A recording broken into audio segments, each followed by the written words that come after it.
Keinginan Donald Trump untuk menguasai dan merampas minyak Iran berakar pada doktrin ambil minyaknya atau take the oil yang telah ia suarakan sejak lama, baik sebagai retorika ekonomi maupun strategi invasi militer. Obsesi liar Trump ini sudah berakar dalam dirinya sejak tahun 1987.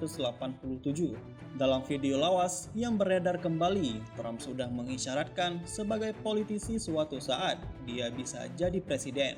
Dan ketidaksukaannya terhadap negara-negara Timur Tengah seperti Iran dan Irak akan direalisasikannya dengan jalan perang untuk merampas kekayaan minyak di sana, karena selama ini dinilai minyak Iran dan Irak tidak memberikan keuntungan bagi Amerika Serikat.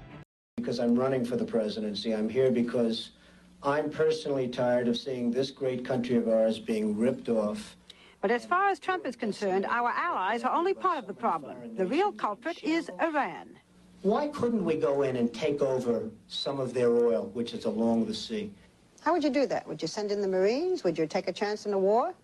Let them have Iran. You take their oil. That's what How?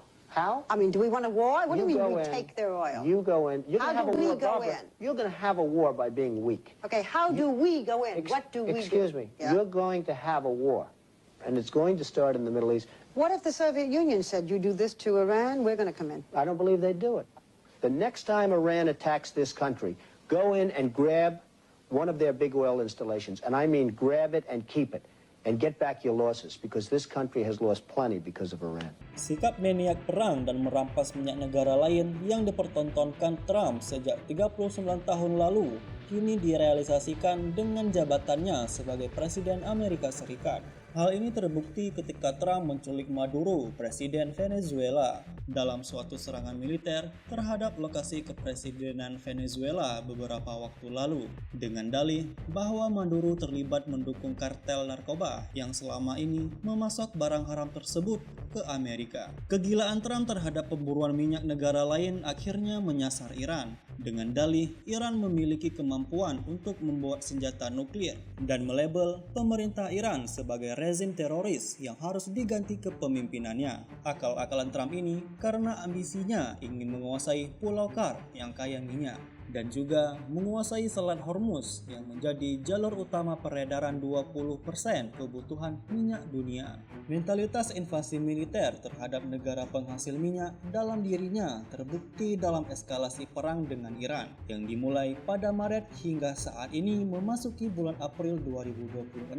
Perang terhadap Iran masih dilakukan dengan menggandeng sekutunya Israel, meskipun dengan mengerahkan pasukan tempur udara untuk mengebom berbagai fasilitas militer dan publik di Iran serta Pulau Kar.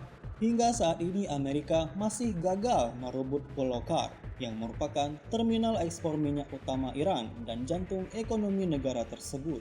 Begitu juga dengan Selat Hormuz sampai saat ini masih dikontrol oleh Iran, meskipun Trump sempat berhalusinasi menyebut Selat Hormuz sebagai Selat Trump. Are you thinking of taking control of Iran's oil?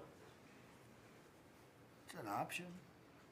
I mean, I wouldn't talk about it, but it's an option. Is that something you thought about? Well, in Venezuela, we've done very well working with Venezuela, certainly. And we've taken in billions and billions of dollars. Sikap Trump yang terkesan bermasalah dengan etika dan hukum ini dinilai cukup memalukan Amerika di mata dunia internasional. Bahkan, salah seorang senator Amerika, Bernie Sanders, akan mengajukan penglesaran Trump karena dianggap memiliki mental tidak stabil setelah Trump memaki Iran dengan kata-kata kasar dalam cuitannya di media Truth. Trump menulis, dengan sedikit waktu lagi Amerika bisa dengan mudah membuka Selat Hormuz, mengambil minyaknya, dan menghasilkan keuntungan besar yang disebutnya akan menjadi sumber melimpah bagi dunia. Dalam pernyataan lain yang lebih kontroversial, Trump juga menulis, hari Selasa akan menjadi hari pembangkit listrik dan hari jembatan di Iran. Ia juga memerintahkan agar selat tersebut dibuka dengan kata-kata kasar dan mengancam Iran akan hidup dalam neraka jika tidak menurut. Dampak dari kegilaan Trump merampok minyak Iran telah memicu kekhawatiran krisis energi di banyak negara di dunia dan menyebabkan harga minyak mentah Amerika Serikat sempat menembus angka 100 US dollar per barel. Di sisi lain, Trump juga sering berubah-ubah kebijakannya hanya dalam waktu singkat. Sebelumnya, Trump mengancam Iran untuk membuka Selat Hormuz. Kemudian berubah lagi tidak peduli dengan Selat Hormuz setelah NATO enggan membantu agresi yang diprakarsai Trump. Bahkan, Trump memprovokasi setiap negara untuk mengerahkan kemampuan membuka sendiri Selat Hormuz. So to those countries that can't get fuel, many of which refuse to get involved in the decapitation of Iran, we had to do it ourselves. I have a suggestion. Number one, buy oil from the United States of America. We have plenty. We have so much. And number two, build up some delayed courage. Should have done it before. Should have done it with us, as we asked. Go to the Strait and just take it. Protect it. Use it for yourselves. Iran has been essentially decimated. The hard part is done, so it should be easy. Banyak analisis dan pemimpin dunia yang memandang strategi Trump ini sebagai pelanggaran hukum internasional dan berisiko memperpanjang perang di Timur Tengah. Tim Liputan melaporkan untuk Puja TV.